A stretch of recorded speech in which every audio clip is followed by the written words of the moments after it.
UP विधानसभा उपचुनाव के लिए समाजवादी पार्टी के 6 प्रत्याशियों की लिस्ट जारी। आइए सीधे आपको लिए चलते हैं न्यूज एक्सप्रेस वे पर, जहां देश भर की कुछ और जरूरी खबरें कर रही हैं आपका इंतजार।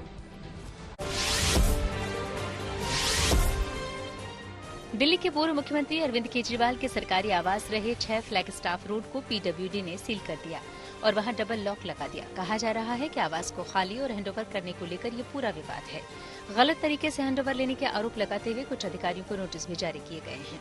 इधर सीएम आतिशी के दफ्तर और आम आदमी पार्टी ने दावा किया है कि बीजेपी के इशारे पर उपराज्यपाल ने जबरन सीएम आतिशी का सामान सीएम आवास से निकाल दिया। इसके साथ ही ये भी आरोप लगाया कि एलजी की तरफ से बीजेपी के किसी बड़े नेता को ये सीएम आवास आवंटित करने की तैयारी चल रही है। उधर बीजेपी ने कहा है कि आतिशी के पास जब पहले से ही बंगला है तो उन्हें एक और बंगला क्यों चाहिए। साथ ही बीजेपी ने आतिशी पर जबरन 6 फ्लैग स्टाफ रोड स्थित आवास पर कब्जे का आरोप लगाया। आरजेडी नेता लालू प्रसाद यादव के करीबी और पूर्व विधायक अरुण यादव की मुश्किलें बढ़ गईं। दरअसल ईडी ने मनी लॉन्ड्रिंग के मामले में अरुण की करीब 25 करोड़ रुपए की संपत्ति जब्त कर ली। उन पर इस साल की शुरुआत में छापेमारी भी हुई थी। हरियाणा के हिसार से निर्दलीय विधायक सावित्री जिंदल ने भी बीजेपी को समर्थन देने की घोषणा कर दी। सावित्री पार्टी सांसद नवीन जिंदल की मां हैं। सावित्री ने कहा कि वो क्षेत्र के विकास के लिए बीजेपी को समर्थन दे रही हैं।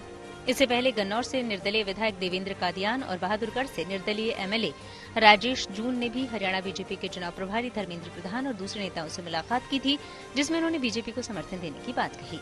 इस तरह बीजेपी राज्य में और मजबूत हो गई है। दिल्ली में केंद्रीय कैबिनेट की बैठक को लेकर आयोजित प्रेस कॉन्फ्रेंस के बाद जलेबी बांटी गई। केंद्रीय मंत्री अश्विनी वैष्णव ने प्रेस कॉन्फ्रेंस के बाद जलेबी खाने का जिक्र किया। हरियाणा चुनाव में जलेबी काफी सुर्खियों में रही और इसके जरिए बीजेपी के कई नेता अब कांग्रेस पर तंज कस रहे हैं। Thank you. चलिए जलेबी खाते हैं। झारखंड में बोकारो के सदर अस्पताल में एक अनोखी पहल की गई। दरअसल यहाँ 4 महिलाओं ने बेटियों को जन्म दिया, जिनका नवरात्र में इस संसार में खास तरीके से स्वागत हुआ।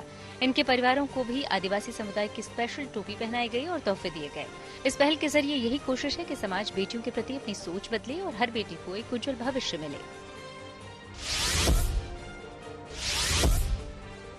केमिस्ट्री के क्षेत्र में भी नोबेल पुरस्कार का ऐलान कर दिया गया है। इस साल ये पुरस्कार 3 वैज्ञानिकों अमेरिका के डेविड बेकर, जॉन जम्पर और ब्रिटिश वैज्ञानिक डेमिस हसाबिस को मिला। डेविड बेकर ने नई तरह के प्रोटीन का निर्माण किया है, तो डेमिस और जम्पर ने एक ऐसा एआई मॉडल बनाया जिसने कॉम्प्लेक्स प्रोटीन के स्ट्रक्चर को समझने में मदद की।